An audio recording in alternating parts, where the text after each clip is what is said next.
Hey, I'm Weekend Gabe, and you're checking out Weekend at Gabe's, and thanks for checking out this latest episode. While you're here, also follow us on these social medias at Weekend Gabe, at Weekend at Gabe's, and also at The Real Sam Crane. Thanks for checking us out.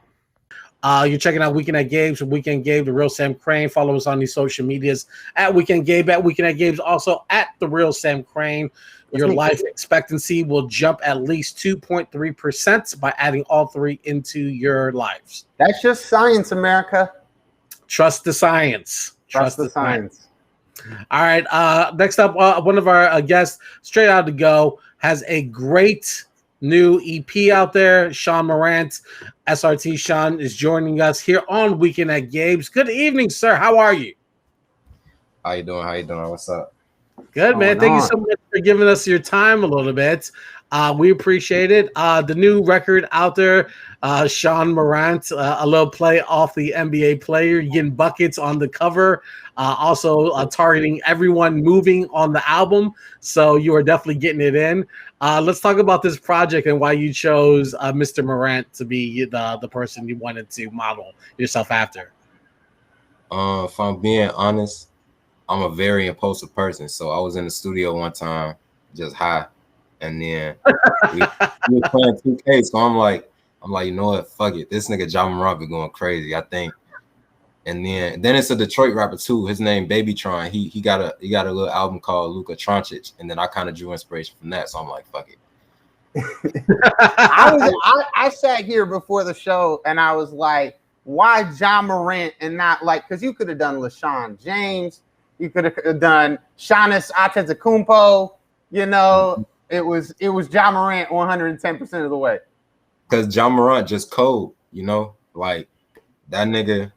He came into the league. Everybody was talking about Zion. Everybody was talking about Luka. Everybody was when Trey came in. Everybody was talking about Trey. When Ja came in, he was an underdog. Nobody really talked about him. They said he wouldn't be able to lead a team. They said he wouldn't be able to score. They said he wouldn't be able to translate the athleticism and shooting. Like they said, it'd basically just be another Russell Westbrook, just driving to the paint, getting rebounds, and he changed all that. He took the Grizzlies to the playoffs. You know, they did they shit. You know, so I ain't gonna lie, Shon Morant was the right choice to do that because I feel like I compare myself to a lot of underdogs. It's definitely also putting you on the map. This record for sure. He also has a better hairline than Trae Young, so let's just. I think that's where it really. No cap. Hey, no cap.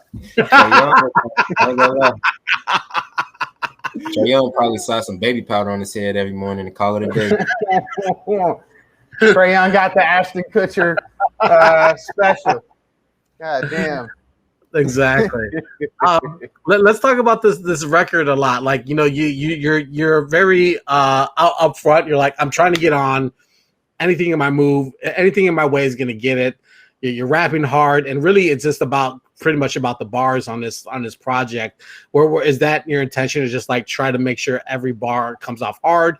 It has its punchline, its delivery. That everyone out like every time, like the skip to my Lou, you know, move like ooh, like is that what you were hoping for? That when people were listening to this, that there would be like a ooh response because the line was so tough. If I'm being honest, I don't really look for responses when I'm rapping because when I go in the studio, it's like I don't even let the people that's in the studio with me listen to what I'm making. It's just because I work with Jamie. I don't know if you know who Jamie is, but he records a lot of Lucky, a lot of Lil Durk, a lot of people like them. And he actually is the main person that helped me grow because he made me start freestyling.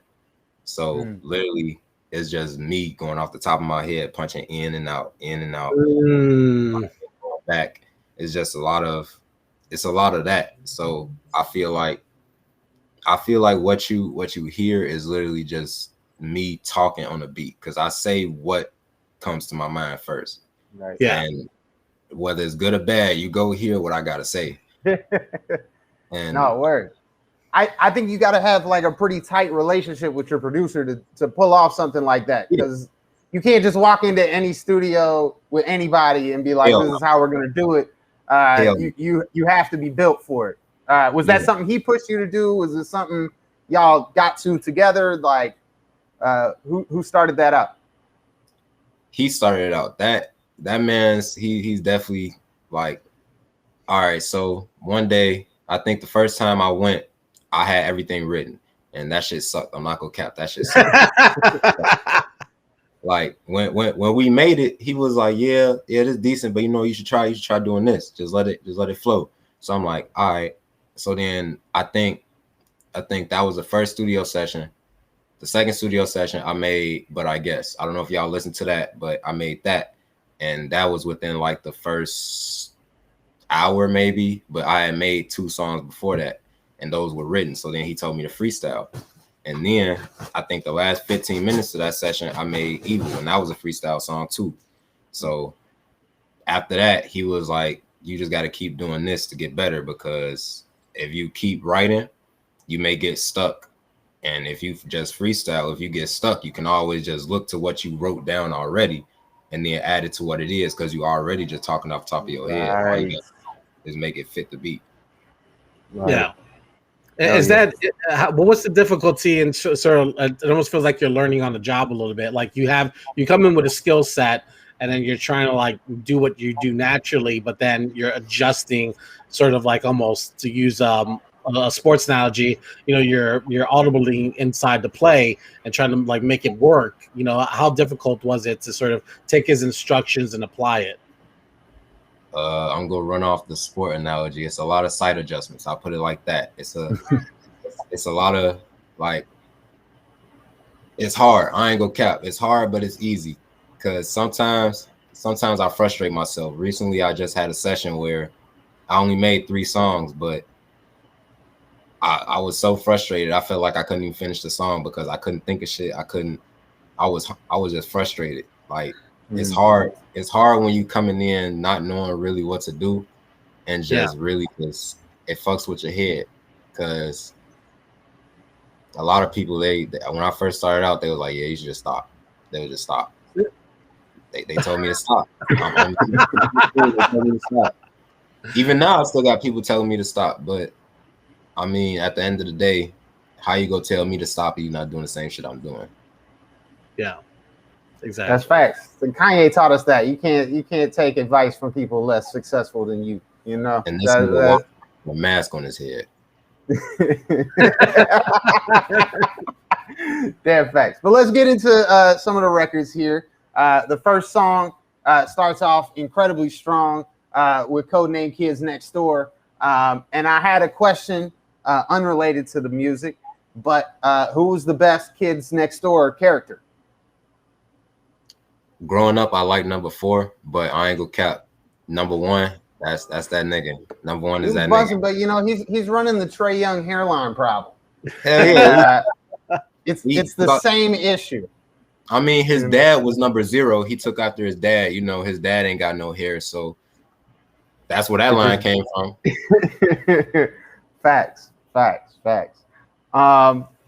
the flows throughout the record sort of they marry with a little bit of a Detroit sound and a little bit of a Chicago influence. I hear a little bit of some Flint, Michigan flow on there. All types of different things you're doing. Talk about that sort of Michigan influence and where that comes from. Them niggas is on top right now. I don't care what nobody says. Them niggas is on top right now. I take a lot of influence from them. Niggas like, even though he not from Detroit, he from Atlanta, but I kind of hear that sound to him. People like CEO Trail. People like Babyface Ray, Baby Smooth, V's. I take a lot of influence from niggas like them, because they really just say what the fuck they want to say. They don't care. They just live it. Like, if it's not about money, business, or music, they don't care. And that's really how I try to live. Just don't hit my phone if you're not finna talk about music, money, or business. Because at the end of the day, I probably just go, I don't respond to people anyway. So word. The next record, you talking about he don't. Well, the next record is Resident Evil, which is one of my favorite records. What were you looking to get at into there? And also, why'd you name it after one of the all-time great games? So the person that's on the song, he's the main reason for me naming it that. And he's the main reason I came on like that, because he is a very close friend of mine. He basically classifies me as 2 people. You got SRT Shon and you got Shon. He said, I don't want Shon. I want SRT Shon. I want you to come on there aggressive so people hear you, so people feel you.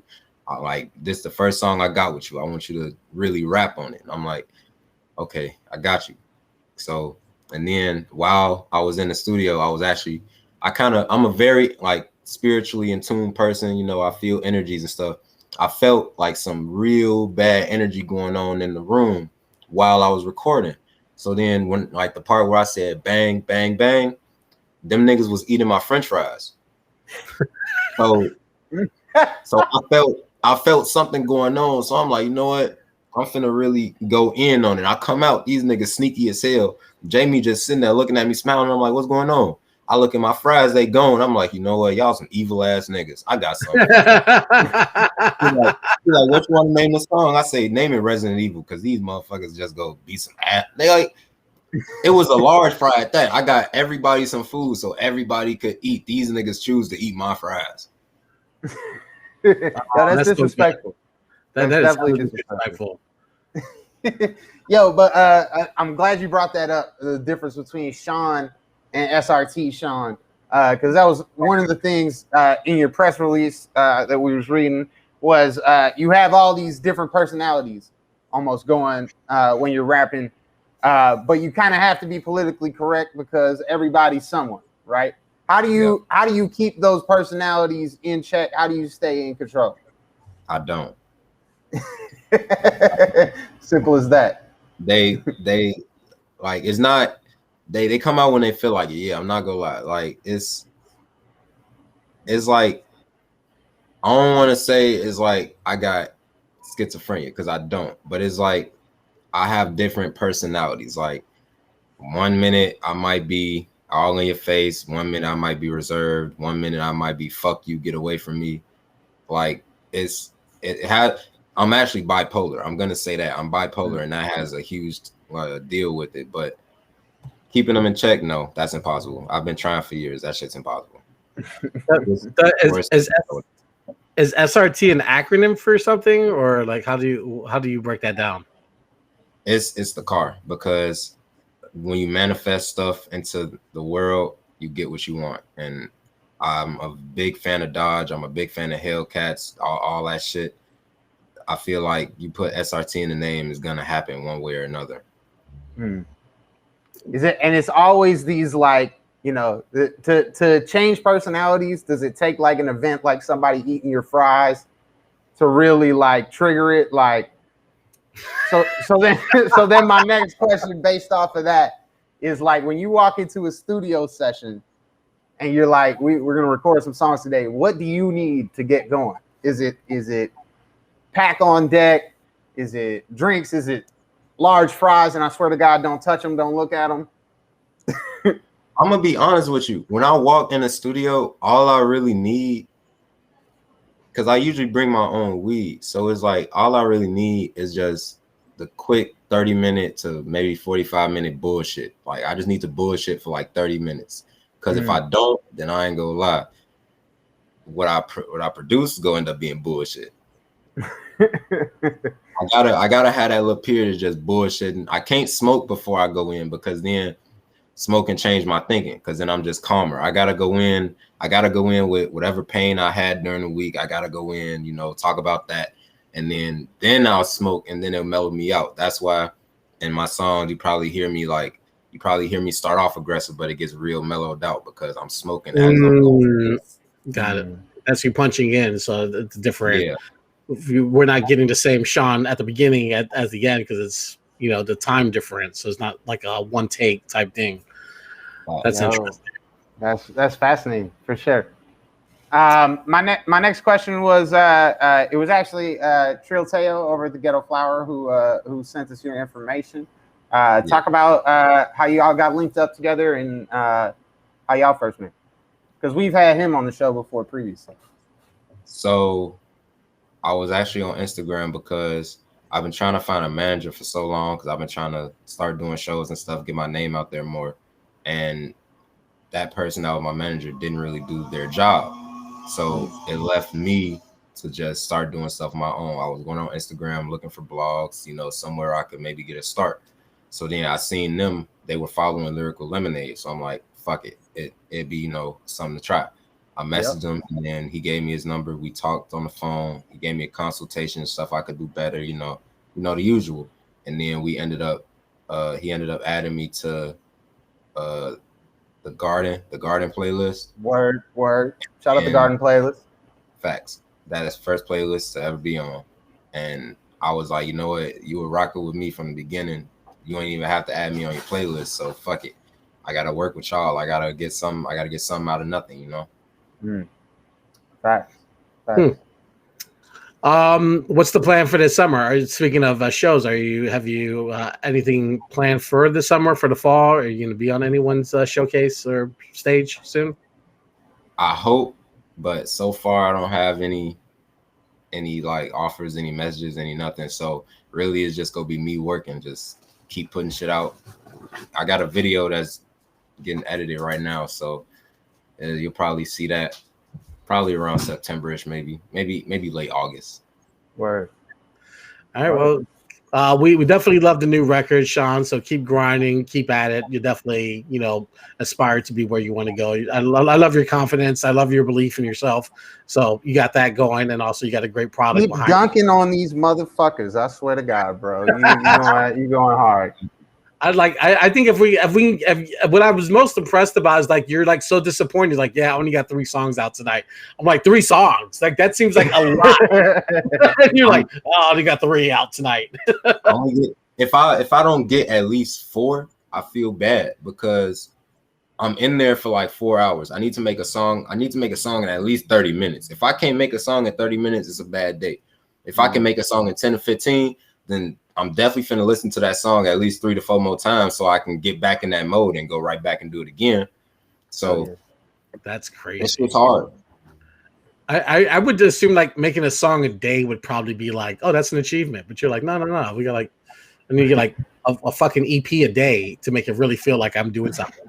Because niggas, you got niggas like Tusi, they sit in their crib. You got niggas like Tusi, they sit in their crib. It's like they record all day. And I don't have that luxury. I don't know how to record myself. So I have to go somewhere and I have to make my money's worth. So if I'm finna pay $400, $500 a session, I'm finna make sure I got $400, $500 songs coming right out. That's true. Facts. My work ethic revolves around niggas like Tusi, niggas like Young Boy, niggas like Lil Baby. Like you pay for a feature, that's Lil Baby, you go get everything out of me. Like if I'm working, I'm just working projects, songs, videos. It don't matter. As Young Boy and Tusi, them niggas, they my main influences when it come to like just work, just plain work.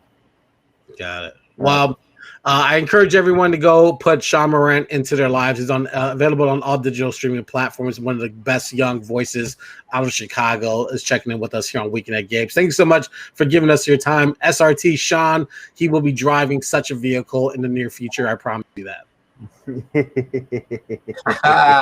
Hey. All right, thank you so much. Enjoy the rest of the evening. All right, appreciate it. Be safe. All right, Weekend Gabe, the real Sam Crane, holding you down on this Tuesday night. We were able to get through a lot of glitches, literally glitches tonight. So Sam, we limped our way through the show. That's what happens when you take a show off. You don't understand. The rust starts to settle in the joints of the show. So sometimes you get a little bit of a hiccup. Sometimes Gabe might drop. We don't get the air horn maybe on time. But, this is life and this is humanity. Nothing is perfect except for Gabe's hair. That's perfect. It is. I had to cut everything off because I was like, maybe something's pulling down the internet. I don't know. You might have noticed since the beginning of this show, Sam's sign is just gone. Because I was pulling the computer literally closer to the door, which is not even close to the router, but whatever inches I could try to make this thing work. That's what I was trying to do. So Sam, I'm sorry. There you go. Happy birthday, Sam. But you were great. You're the real MVP tonight. Let's talk about what's going on Thursday night. We got Gyroscope coming in, and we were going to have Burbs ENT, but unfortunately we got a scheduling conflict, so we will have them in August. An incredibly awesome blog. But we'll have plenty to talk about with Gyroscope, and it'll be a good show. Yeah, we may have his producer Montana Max joining us as well, so it's possible it will just be them the entire show, which is great. They have a new project out, so we got a lot to get into. So Thursday night's gonna be definitely must see weekend at Gabe's. Also, there's no more NBA Finals, no more basketball. We're in the dog days of summer with baseball, so definitely tune in, check us out. Give us a follow on Weekend at Gabe's, The Real Sam Crane. Give us a subscribe over on YouTube as well. All the original content from the past year is up there. We're 62 shows strong in, nearing towards 100, Sam. It's coming close. We're going to plan something major for 100. So it's going down in a major way. Everyone enjoy the rest of their Tuesday. Thank you for joining us here on the show. Don't forget to share, support, and show love. That's what we're all about here on Weekend at Gabe's. Enjoy the rest of your evening, everyone. Peace.